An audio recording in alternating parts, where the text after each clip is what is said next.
I'm not sure what I can say about this bit of news I'm going to cover. I feel gutted.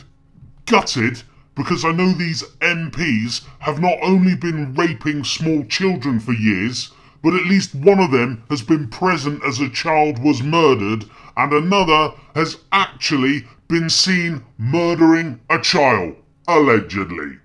I feel gutted because more than likely they are gonna get away with it because the whole fucking establishment is involved. Just listen to what I've just said. Sometimes things are so disturbing that we just mentally switch off. We mentally can't take what we're hearing through our ears, so we dismiss it and we ignore it and we just pretend it never happened. I'll be honest. I saw a similar headline a couple of days ago and I subconsciously ignored it. I did exactly what I just spoke about. I didn't want to believe this could be true.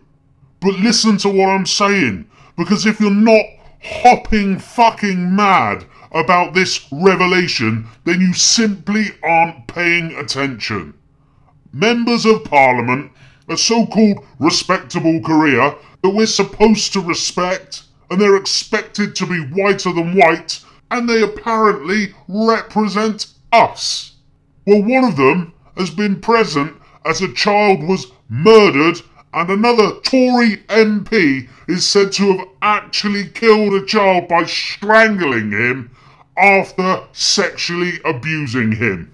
Both happened at a Westminster-linked VIP paedophile party.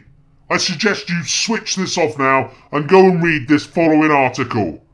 I watched Tory MP murder a boy during depraved Westminster VIP paedophile party. A victim of the Westminster paedophile abuse scandal has claimed he saw a Conservative MP murder a young boy during a depraved sex party. And the Sunday People can reveal that detectives are investigating 3 murders allegedly linked to a network of VIP perverts. The horrifying account comes days after Scotland Yard confirmed that they've launched a murder probe connected to allegations of sex abuse from the 70s and 80s. Don't be fooled by that, it's still fucking going on today. Today the Sunday People, an XRO investigation agency, exposed the full extent of shocking events the witness, known as Nick, has described to the Met Police paedophile unit. Nick claims the first death was of a boy aged 10 or 11 who was deliberately run down by a car. Another chilling allegation is that he was in the same room in the 1980s when a 12-year-old boy was strangled by a Tory MP.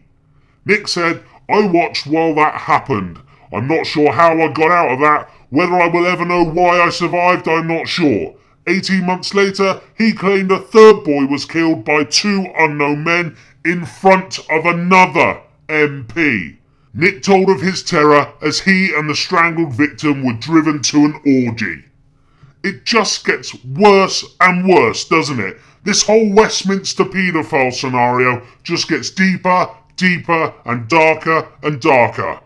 So we've now had 2 chairpersons, let's be politically correct and call them chairpersons, not chairmen like they've been for fucking years. 2 chairpersons of the inquiry into historic child abuse, an inquiry that was due to start months ago, but doesn't look like really starting anytime soon. And now the police are looking at a Tory MP actually murdering a child.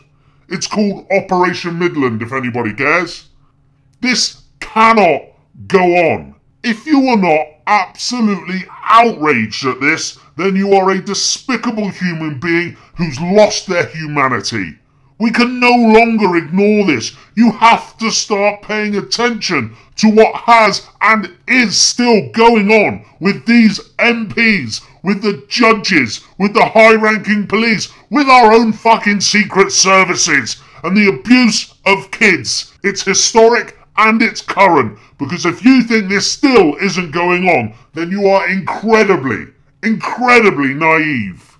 Listen to what I'm saying. A sitting MP, at the time this happened, sexually abused, then strangled a child to death.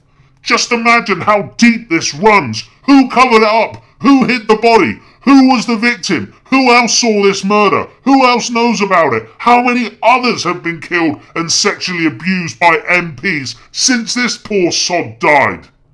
We know the police and other MPs and even MI5 covered up for that fat bastard child abuser Cyril Smith.